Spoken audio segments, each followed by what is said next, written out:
yeah, we're back. Yes, I know it's been too long. Please stop. Oh, hey, I missed you too. Hey, what's going on, everybody? Andrew Wall here, host and executive producer at Illuvium, and we're back with Season 2 of Illuvium Showcase. If you're not already familiar with this show, here's the deal. It has changed formats and it has improved, my friends. Season 2 of Illuvium Showcase will have monthly episodes. We will be showing you only select videos, choice images, and if you want to catch all of the rest of the leaks on the show, go to Discord, because my guest on the show and my co-host on the show, Grant Warwick in the house, will be dropping those on Discord for you. Hey Grant, how you doing, buddy? I'm good, man. I'm good.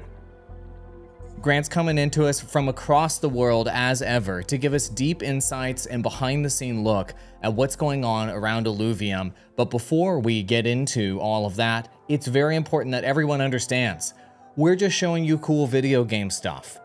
We're passionate about creating, our team's passionate about creating, and this is not in any way or any description financial advice at all. All right, Grant.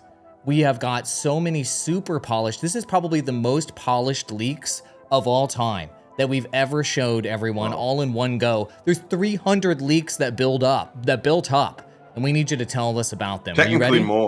Technically more, but I even got a few of them selected down.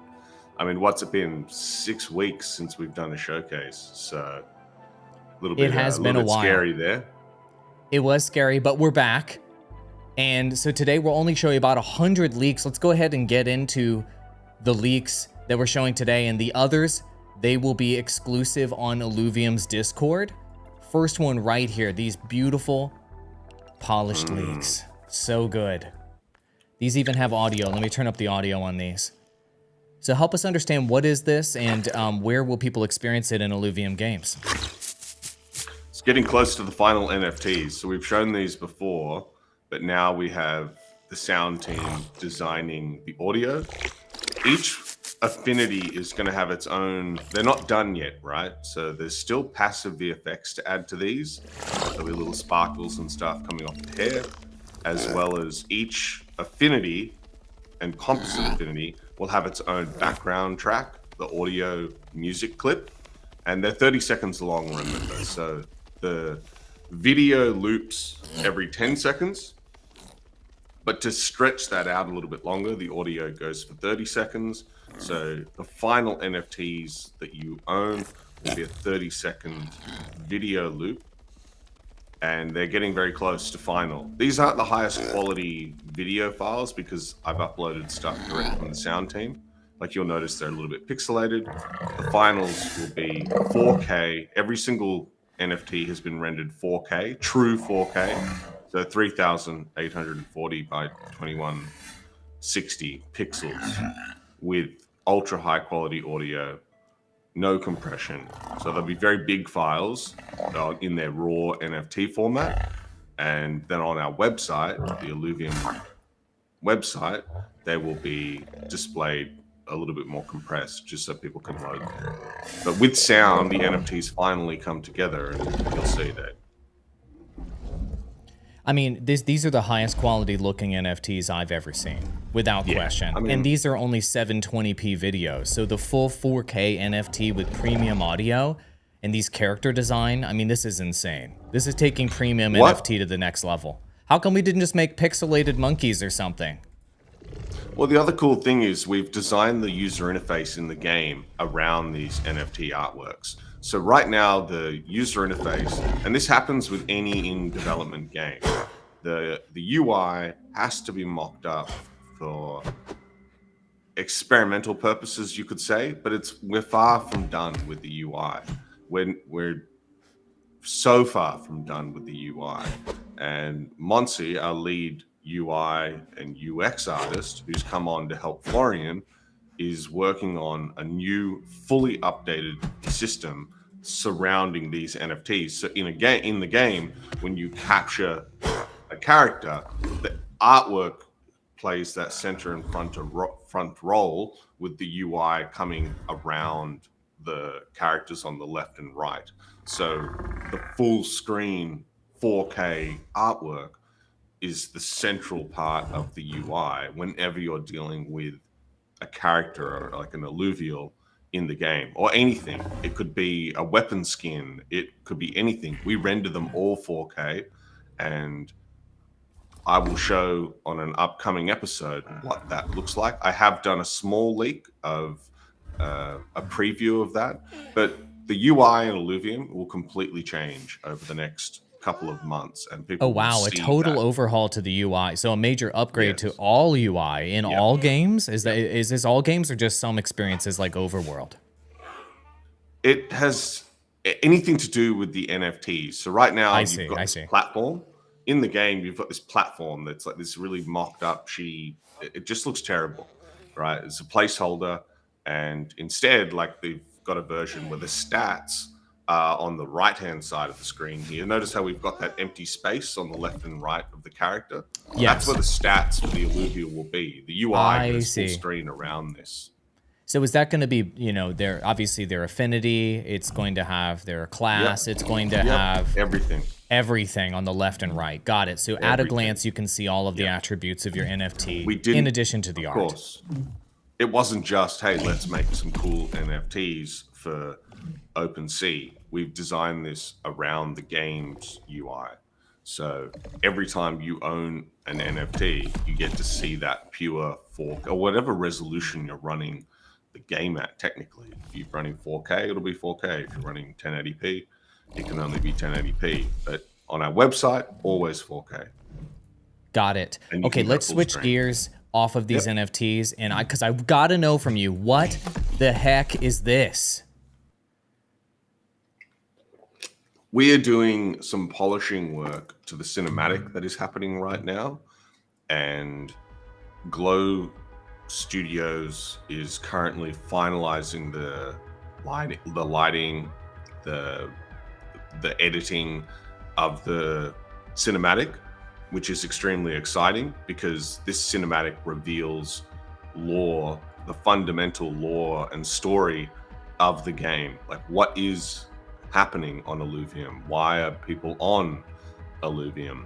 Like, why are they there? Like, how did they get there? The cinematic will start to reveal what Illuvium is as a story.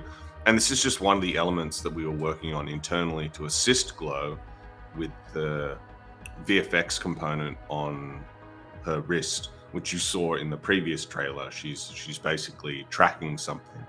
So just a cool little sneak peek at kind of what's happening with the trailer.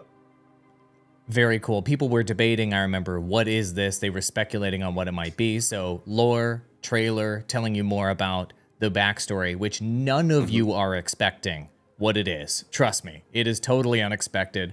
It's the best kept secret in gaming. This is a battle board skin? What are we looking at here? This is wild and speaking of unexpected, this is wild and unexpected. Well, it's super cool because we start to get that kind of Super Smash Bros. Effect around the battle boards. And that was the idea when the concept team were concepting out some of these battle board skins. Like, let's break away from the realism of like environments and things like that when possible, because it's a holographic projection from inside the survival arena. So that survival arena was always meant to have that. I've explained this on other showcases, that holographic dome around the side that can be re-visualized. So like when you load a skin in the game, it's 3D, but technically in the lore of how the skins work, you're just seeing a 3D projection onto the walls of the survival dome. And technically that means you can do anything, right? The skins could literally be anything. Sometimes they are going to be realistic environments, similar to what you'd see in the Overworld. Other times they're going to be like this. This one, Emil has been working on, and it just, these are skins that would be NFTs, right? You'll be able to win these, purchase these, be rewarded them for in-game progression. Either way, we've started.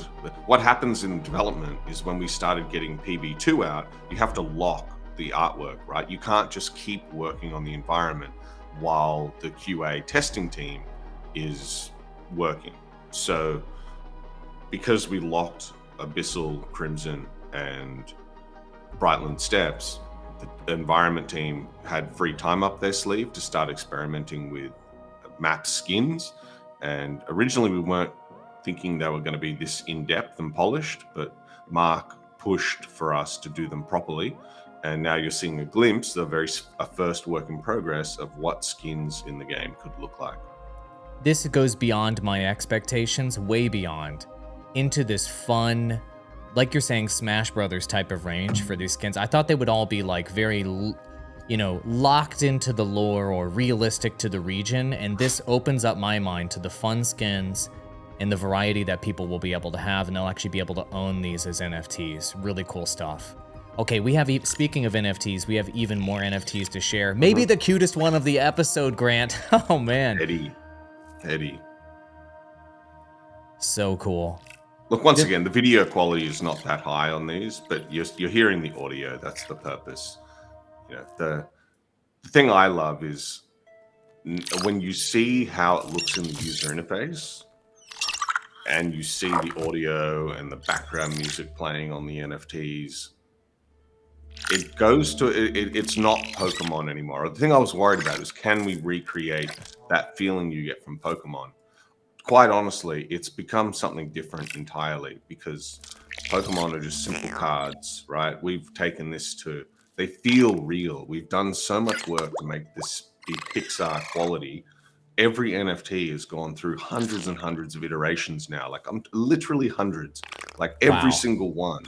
Every single NFT. There's not a single NFT that has escaped the polishing work that we have done, down to the little tiny corners of bugs not popping right in the displacement maps and things like that. So every single NFT is Pixar quality. Every single NFT in its final form gives you a glimpse of what that character is like. And if we in the future decide to start doing short animations or cinematics, just revealing characters, all this groundwork has been done, right? We have all the layers to visually get that Pixar quality. And I start to get excited about, if we do see another bull run in the market, Illuvium is at the top of the game. There are so many people and so many massive investors waiting to jump on something in this next cycle that we will be able to get funding to do a movie or a Netflix series. And because we front loaded all this work, we're just waiting for that opportunity to be able to do that. So amazing. And people don't have to, because of these incredible, well, this isn't 4K, which you're looking at, it will be 4K renderings of these NFTs. You don't have to imagine how the NFTs will look or play or feel in an experience, which you have to do with a lot of NFT projects right now. Maybe you bought a crappy looking JPEG, and then maybe one day that'll turn into an experience or something 3D or something developed. Illuvium already has it right now. And that sets us apart and shows how far ahead we are from even top NFT projects. So wild, so fantastical. Let me turn up the volume on these SFX. Yeah, turn the volume up and just let it loop for a second. You start to feel them come to life.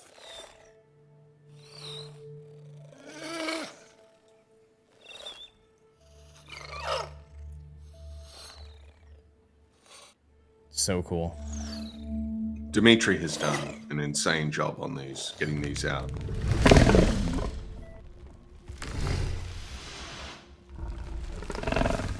Stage 3. Trust me, when you see how the user interface integrates this artwork into our game, this full screen, see the character massive at all times, like, you'll understand why we went through this effort. It wasn't just the NFTs on the website. It's in the game. This is what you see. Yep, like someone commented, like, Squiz with the body wobble. Every single Alluvial goes through a morph adjustment software that allows us to sculpt in skin movement and jiggling and make it feel alive. Like, that doesn't just happen. It's not just simulated. Like, you have to literally sculpt morph targets for each body part and then animate those in at certain times to get that jiggle feel, which is exactly what Pixar or any major film studio would do to bring life to characters. So super crazy the level we've gone to, but it just adds that you want these to feel real. You don't want to feel like you're looking at a 3D render, which Pixar manages to do that. You know, it goes beyond, even though it looks like a 3D animation, it doesn't feel like a 3D animation. There's light. Right. Like when you watch Monsters Inc., you know, you look at Sully, he feels like something that could exist, and it makes it more relatable. So Jenny has a comment here. Any Illuvial saying Pika Pika with a thunderbolt? Not quite, but we do have, oopsie, we do have this. I had to include it. We have a Fisto, and there is an animation. Oh, this is the one I wanted to show that does have a thunderbolt like, I believe that's the Omega. Correct me if I'm wrong there. Yeah. Yeah. So this is a capture inside Unreal Engine, just kind of showing this Omega animation on a battle board. This is super powerful Alluvial. Such a showstopper of an Alluvial. Like just the look and feel of it. I've never seen anything like that in any video game or movie or intellectual property ever. No, he's super unique, and just, I mean, if he reminds me of anything, it's Mewtwo. You know, it's just got that doesn't give a shit look and feel to him. Well, he's got the mean eyes too. He's got kind of the the angry, serious eyes, if you will, and he's powerful, dark, foreboding. I mean, dude, do you realize how close we are to finishing all characters in the auto battler? I've been saying probably for 2 months at a time now, every single time we come past this, there's only a few Illuvials to go. Now every last Alluvial is in some stage of development. That's nuts. Right, through the pipeline. Every last one. So the first step is obviously modeling, texturing, rigging. Then we do animation. Every single character is now in the animation phase. So every last character in Illuvium that we're launching with has been modeled, textured, and started the animation process. Some are even further along. Like now, Fisto is in the VFX stage. After this, he's actually now already in the sound stage. So this line of characters, the Squiz line, very close to being finished. We've got like 9 Alluvials left that are still in the pipeline and at some stage beyond the modeling and texturing. So 9 to go, and then we're done with the auto battler element of the Alluvials. 185 unique characters. Crazy. That's incredible. That's an incredible amount of work for such a small team to do. There was speculation on this video of what these meteors are. Is this an Omega ability? Is this a mechanic on the battle board? Is this lore? What are we looking at?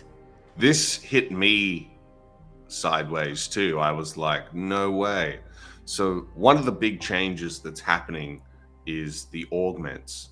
Right now, augments just add stat buffs and things like that to the characters. I believe Ben and Aaron reworked that. I'm not sure exactly whose idea this was, because like I said, it hit me, sideways as well. But basically there will be new legendary augments that not only have the ability to change alluvial stats and buffs and things like that, but actual physical impacting of the game. So right now you have like a meteorite legendary augment doing its thing, where at the start of the battle, it randomly launches down these meteors that will affect the health of the characters, So like bringing the augments, which personally I feel right now are a little bit boring, and it's almost like they added this layer of complexity just for the sake of it. That's my personal opinion, right? Like it's very difficult to figure out what they're actually doing on the board. So by adding and changing certain augments to have physical impacts on the board, it just makes them so much cooler and game changing and in your face, and also collectible in my eyes. Like you when you know what the augment's doing and you can see how it influences the game every time, and it's not just you're speculating on hundreds of hours of experience, they all of a sudden become way, way more impactful, literally, as you're seeing. So super cool. That is super cool. That was it. That was awesome. So those are the key videos I wanted to show you. And a friendly reminder, everyone, 300 plus leaks on our Discord server. If you haven't checked all of them out, there's tons more videos available there. Grant and I are going to grab a quick sip of water, and I want you guys to check out a leak from the marketing team, collaboration with the art team, a montage video of Overworld Beta 2. Check this out if you haven't seen it already. Watch it again, and we'll be right back with all of the image leaks for this episode, skins, Illuvium Zero, and more. Drones. Stick around for that, and we'll be right back. Let me go ahead and play this video for everybody. Let's go. Awesome.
I'm proud of that one. That's a good video.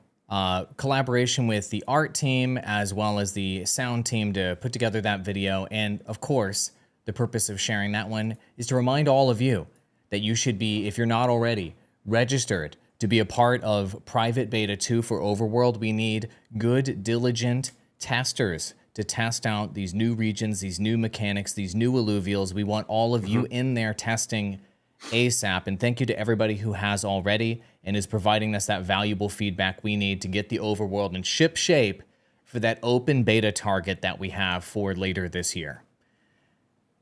Good stuff. While we're on the topic of PB2, because we're shifting these episodes to a monthly format, I think it's a good time to update the community on where we go from here, right? It's specifically in Overworld, right? So we've just gotten PB2 out, and from my perspective, it looked like there was a lot of good feedback, but we're still not done, right? Like, there's a lot of speculation internally on the team as to how important NFT ownership is to the true feeling of what Illuvium is. Right now, we're basically a Web 2 game because we don't have that blockchain element integrated. And so there's been this constant debate as to how far do we need to go, knowing eventually that that integration is going to be there. And when you run around the overworld, what seems like wasting time now is actually building an NFT collection that you own and can sell and trade items with and things like that. But it specifically brings me to what we do to the overworld and what we've said is the long-term goal. So there's going to be 3 things that change in the overworld over time. The first one is there's going to be a much more fun and engaging mechanic for chasing the wakes. Right now, the wakes are on preset rails, and people know that it's a little bit boring, right? The wakes don't run away from you like you're referring to the trailer. encounters that you have to Encounters, shoot to the enter, hordes, and then yes. right that you have to enter to go into the battle and capture the Alluvial. Yep.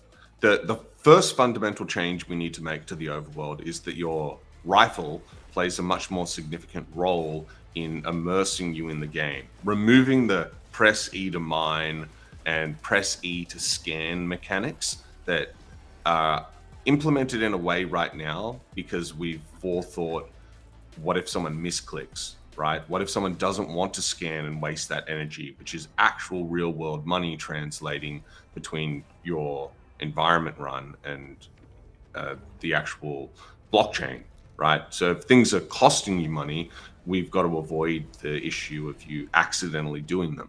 So we're going to be first changing the way the rifle works to immerse you more in the game. Then, like I said, the first main mechanic change is the wakes. There will be a much better AI-driven chasing model, which means you have to use these new movement systems that we've implemented, the running, the sliding, the gliding, jetpacking, more effectively, because there are going to be times where you can't chase down a wake because of the area you're in. It will get away from you. That doesn't mean that it got away permanently in the region. It just means that you have to have a little bit more skill in utilizing the terrain to hunt wakes down, like we saw in the trailer. The second step is the plant combat. I'm not going to go into how in-depth we plan to go with the plant combat, but it's probably not going to be as in-depth as you think, because once again, that internal debate we've had about how important blockchain is versus game mechanics and what what our team size is able to achieve in the time we have before open beta has constantly been on our mind. So the plant combat system is going to be more simplistic than you think, but I think it doesn't matter for Illuvium. It doesn't.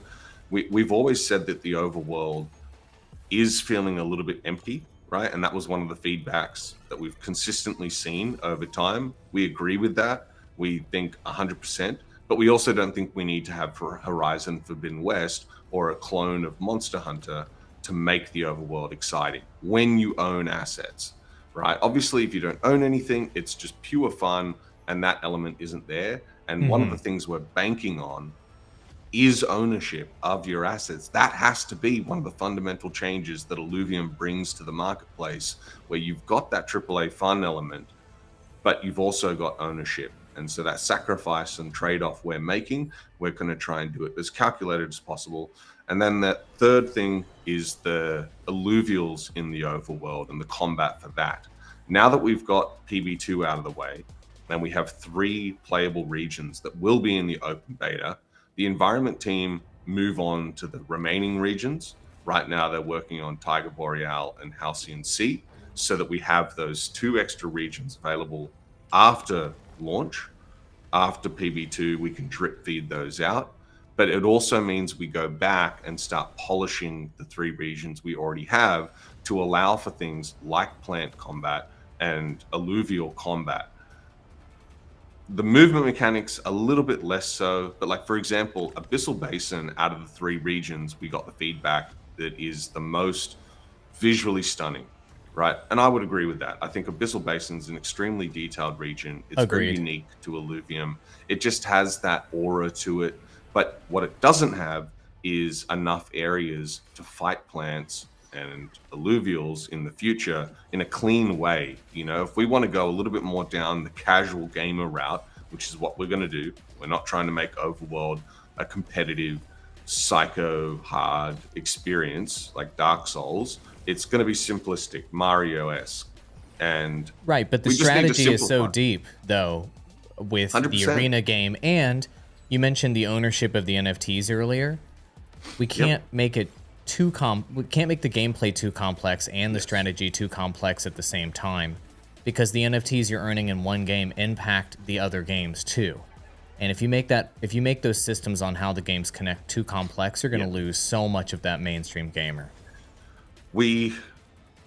I just don't think it's necessary, because the closer we get to blockchain being integrated, the closer we all get to actually experiencing what Illuvium is. And one of the fundamental selling points of the game was you own the things you do in the game.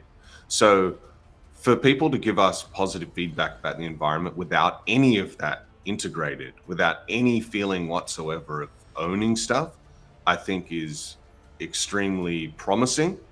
But we are going to need to make sacrifices to get open beta out in a state that is still super fun and rewarding, but that doesn't leave people, with delays and us not hitting our roadmap goals and things like that. So I just wanted to focus on that for a couple of minutes and update the community that we are constantly debating and working on the next thing that happens in Illuvium. But at the same time, I'm really proud of what the team has done, and you've seen a lot of hard work go into getting PB2 out, and we crossed a major threshold where we have 3 regions that are going live on day 1. So, and that's huge, and they look great. And I know there's more polish to do. They look great, and they look so different from each other. Yes, which is fantastic. Brightland Steps couldn't be more different from Abyssal Basin. Couldn't be more different from Crimson Waste, and that is huge. And the other regions already, from what we've seen, are vastly different in their look and feel. It's just gonna, like you've mentioned in previous episodes, it's gonna make grinding the overworld that much more interesting. Speaking of each of these regions, we need them to look different and to look incredible in Illuvium Zero as well. So let me go ahead and share some of our image leaks that we have for our episode today. And I'll put the leak on the big screen. I know everybody wants to see you up close. But here, I've got a number of these sort of ultra-wide, I believe we were calling them, images that are going to be the backgrounds, right, for Illuvium Zero for each of our regions. Is that correct? Absolutely. So Connor, who is a friend of Dimitri and I's, he comes from the print industry, has been spending the last few months on all of these background artworks, as well as Laura getting the passive animations and VFXing. It's a lot of work to be able to make these backgrounds 8K resolution feel like dioramas that perfectly represent the regions in the overworld, and get them in a way that is well composed for a mobile game. You notice the composition almost looks a little bit forced, but when you're zoomed in the game, it feels way more immersive, right? Right. Just like it's because you're seeing a massive artwork with huge amounts of detail from a flat perspective, basically. Like there's no perspective skew, because I'm having a mind blank as to what it's called. Aaron will be sitting there going, it's orthographic. We're seeing it from an orthographic viewpoint, no perspective going the further away. Even though these regions are massive, you would expect to see some perspective distortion here. And because we don't have that, they look a little bit bizarre. But at least now, from the player's perspective with Illuvium Zero, you will be able to zoom out, see your entire city. And I think the detail that has gone into these are true 8K background artworks. They're works of art. I mean, they really are. And yeah, they do look diorama-esque, but that's fine. I mean, this is a city builder game.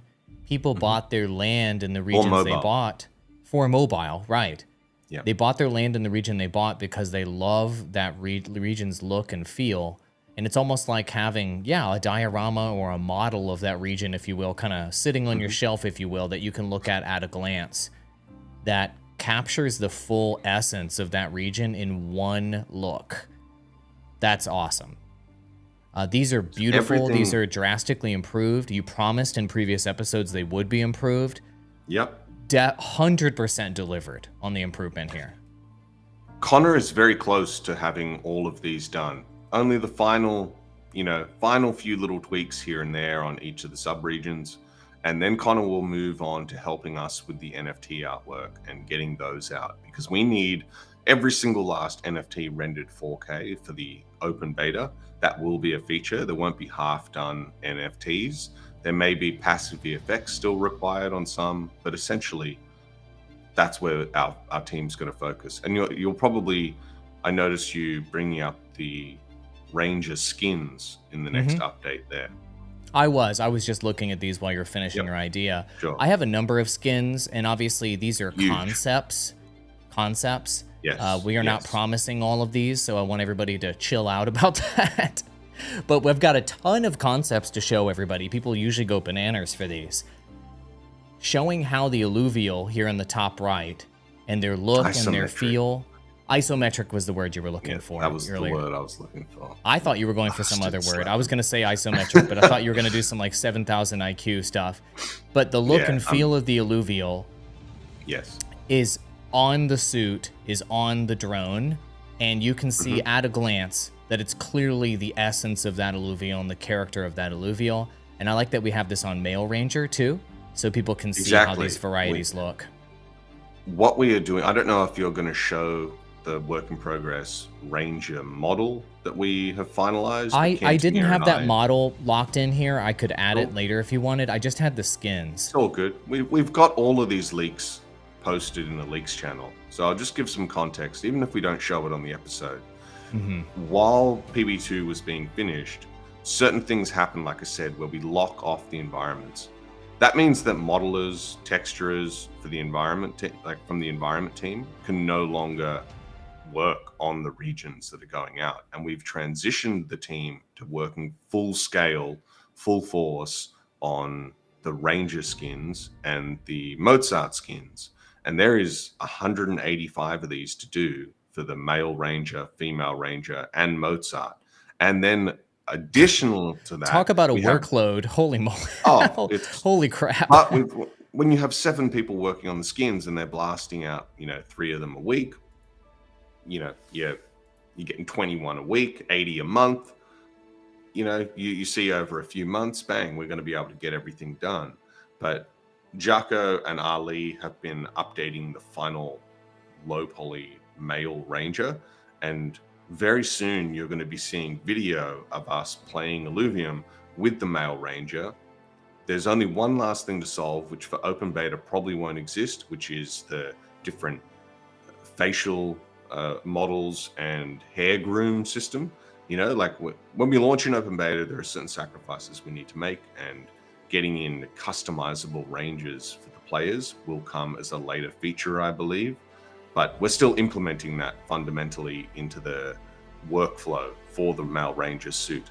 So I would say in next episode, you're going to see tests done of these concepts being translated to the male Ranger and seeing what you're actually getting in the game. Because we did say from a very long time ago that we wanted the best skins in gaming, and we've made sure that we've really lived up to that by matching them as closely as possible with all the little intricate subtleties you get on the Alluvial in the skins. You'll see the concepts have the front, the back, the top, Mozart. So there's no questioning what the final skin is going to look like when it goes to texturing. And I'm really excited to see us have the male Ranger implemented in the game, and not just the male Ranger, but the female Ranger too. Arlen will no longer be playable as we go into open beta, right? That was just for the private betas. You're playing beta as testers, Arlen. you get to play as Arlen. This is the only time that'll maybe I don't want to say ever, but this is the only time it'll happen, in the planned future. Very cool. These are beautiful. I love these frost skins. These are incredible. Just look at these. You can see the icy particle effects. Just crystallizing here on the drone, the top, the reflections. Everything about this art is beautiful. I wanted to go back really quick. We passed some drones earlier and a couple smaller items I wanted to show. We had the ship here. There's a number of ship images. I'm just showing one. All of the rest are on Discord. But what is the work that's being done on this ship? And what do we need to know about it? in that very first trailer we did that showed the camera coming swooping in over the Sancta Mesa obelisk scene, and you see Arlen and Mozart standing on a crashed ship. This is the ship that is crashed in Sancta Mesa. So it is just, and it's one of the main ships in the Leviathan ship. You know, it's one of the ships the Rangers use for transport. Arlen has her own, as well as a few other characters having their own. I believe there are 8 of these on the Leviathan ship. One of them is crashed on Sancta Mesa, and what you're seeing is the low poly that Ali has done with Jaco to get that as a game asset. So that high poly work Very we cool. did early on has translated amazingly well, and it's got that Illuvium minimalistic style. I believe it's been textured since the updates I sent you as well. But yeah, every you asset sent me a in the textured game, version, which people can check out on Discord. Better than a Star Atlas ship. You said it, Gotcha Wade, not me. Okay, cool. There was another one we skipped over. What's up with these freaky drones? These aren't the Mozart we're used to. So can you help us understand these different drone compositions, longer legs, different head unit? Help us understand. So we originally were calling the Buckley drone, the Gaudi drone in the survival arena. You know, the giant drone that's above the arena. Yes, the intro cinematic sequence and when you enter the arena. That was originally meant to be Gaudi. That's actually Buckley from Illuvium Zero. So the Leviathan ship, when it's crash landing, has a bunch of drones that are getting like emergency ejected off of the ship as a survival mechanism, right? And those drones become what are building the colonies in Illuvium Zero. I see. That is what you've seen now, right? That's Buckley up until this point. I see. But then different than this drone, right? Gaudi is the central control hub for the Leviathan arena and the main hub in Sancta Mesa in the survival arena itself. So you have the Leviathan and the Sancta Mesa hub, and that Gaudi drone is taking resources that the Buckley drones are generating in Illuvium Zero and slowly rebuilding out the Leviathan ship, because as we've said, one of the fundamental, things we have revealed about the game lore is that you've crash landed on this planet and you're trying to get off the planet. How does that happen? The resources you're collecting in the Overworld and Illuvium Zero contribute to Gaudi using them to rebuild the Leviathan ship, which is why on open beta, the Leviathan ship won't be functioning straight away. We won't have the Leviathan mode. It will be something we release, shortly after, but it won't be on launch. It reduces the complexity of the game in the auto battler element, gives people something to look forward to. It's not going to be something that we're like choosing not to release because we don't think we can do it in time. It's just fundamentally there's a lore tie-in for that happening. Got it. Thank you for the context on that. Similar to how Star Wars has a vast variety of droids with different functionalities, we're going to have a variety of drones with different functionality, with different looks, different personalities. We've got some more concept art of our suit skins I wanted to show everyone. I love looking at these. Audience, if you're tired of looking at suit skins on Showcase, let me know.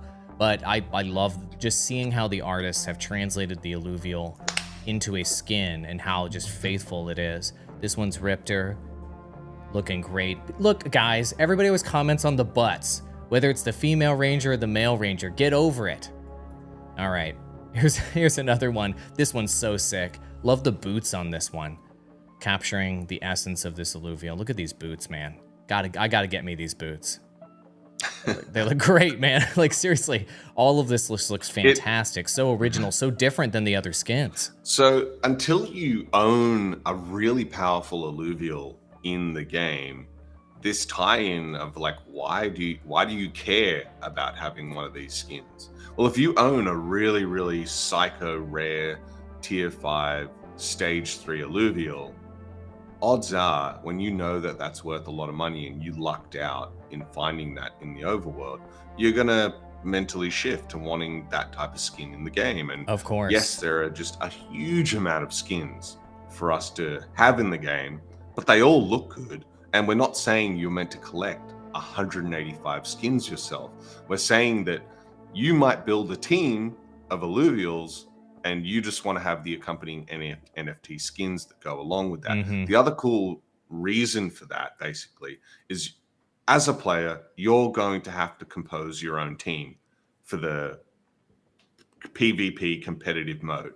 In order to get skins for the characters, you've got to craft them from things. And you've got to craft them as one of the elements from Alluvials you're capturing in the overworld. So if you're hunting for Slappin' and you all of a sudden have a bunch of excess Slappins as a result of trying to get a high-powered version of Slappin', right? And you want to merge 3 Slappins together, part of that process involves having excess NFTs that are just basically weaker Alluvials that you don't have the need for. So what's their purpose? Their purpose becomes using them to craft the skins. So if you're hunting for certain characters as part of your team comp, odds are that you're going to be much closer to acquiring skins for those characters simply because you need to fuse all of the Alluvials that you capture into that skin. We don't know the exact crafting recipes yet for launch, but just I thought that's a cool insight as to why we tie in the skins with all Alluvials in the game. Agreed. That it's great extra context, and it just gives even more collectability to each of the Alluvials. It's not just the Alluvial itself. It's not just fusing them. It's not just their usefulness in combat. It's the skin as well. It's great to have. Fundamentally, these skins are shockingly good. This one in particular is shockingly good. Do you see the boots, everybody? Look at the boot design, man. It's just so good. And even the armor, look at these shoulder pads and this chest plate. Just that green sort of energy-like line, gradient line is just unbelievable. And the arms, look at this. Notice Beautiful the rank detail. badge too on the chest piece. Ah, I see, yes. This was, I'm proud of this. This is one of the ideas I had in the game where the rank badge around your Illuvitar, you'll notice looks exactly like what you're seeing on the chest piece, minus the frame, the border for the Illuvitar. And that rank badge represents the stage you are. So if you're Diamond 1, Diamond 2, Hold Diamond on, this 3, is going to change based on your ranking in the arena? Absolutely. When you start the game, you'll have bronze ranking, and you'll only have one band on the side, and it's a slightly different shape on the badge itself. As you rank up, you get the dashes, just like a military rank, you know, the wings on the, right now that's a stage 3, right? But as you rank up, you know, you got bronze 1, 2, 3, silver 1, 2, 3, gold 1, 2, 3, platinum 1, 2, 3, holographic 1, 2, 3, dark holographic, obelisk. And you'll notice that on your player, it will procedurally change in the game, and you will be able to showcase to viewers on a stream, anyone, screenshots you take of your progression in the game, people will know your rank in the overworld completely separate from the auto battler by that rank badge on the chest piece. That was an idea that I was saying, you know, now people can see it. So that's so cool. And I was just checking to see if we had one more. Sorry. It's not just the border on your avatar. It's on your actual character in the game. It is the Superman logo on your ranger. Competition is built into your character. Like your rank is on your chest. That is fantastic, and it changes dynamically. You can change the offset color, right? So one of the ideas behind the game is that secondary color is changeable. So if you're not using a skin and you're using that default purple ranger suit, the purple can be changed. That's unlike, you might, you know, pay a small fee, $1, 10 cents. I don't know what it's going to be, but you'll be able to pay to change that. So if you don't like purple in the game, or you don't like the secondary offset color, the gold, bronze, diamond, or whatever, you can change it, and then that would represent the skin adjustments. But the default in the game, right, that secondary offset color, the silver, the gold, the platinum, the holographic, will also change on the suit. So the secondary color, if you're a holographic rank in the game or a dark holographic rank in the game, that silver secondary color on the trim lines of the suit also changes. So people instantaneously know if you're a streamer and you're really high powered in the auto battler, but you're just running around the overworld, what rank you are in the game. They see exactly through the suit where you place in the game. Unless, of course, you're loading up skin on the suit in which it overrides that, because you can't have a holographic offset color on a frost skin. It doesn't make sense. But if you're just default, right, you're just one of those players who doesn't care about skins or is more about the showing off how high level you are, you'll do that. This was mind-blowing. Grant, this was just a fraction of the leaks. Thank you everyone for being patient while I was in broadcast PC, HE double hockey sticks, and I'm glad to be back. I can't wait for our next episode, but until then, you'll be sharing tons of leaks on Discord, right, Grant? Everything from...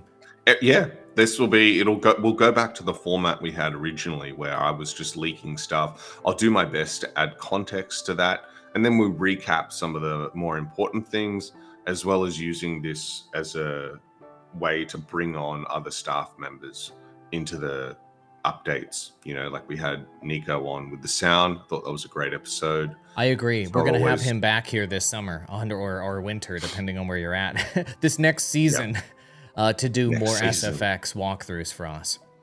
But yes, check the Discord out. Make sure you are engaged in the Discord. I'm going to try, and that's fundamentally where Illuvium started, on that Discord, and weekly, daily updates. I was sharing everything that was coming through the art team. So I've already got stuff that's going to be going up later today. So really? Sure, that's great. Everybody stay tuned for that. I mean, everybody just leaks it right back out on Twitter and has their commentary. That's great. I think this is the perfect balance.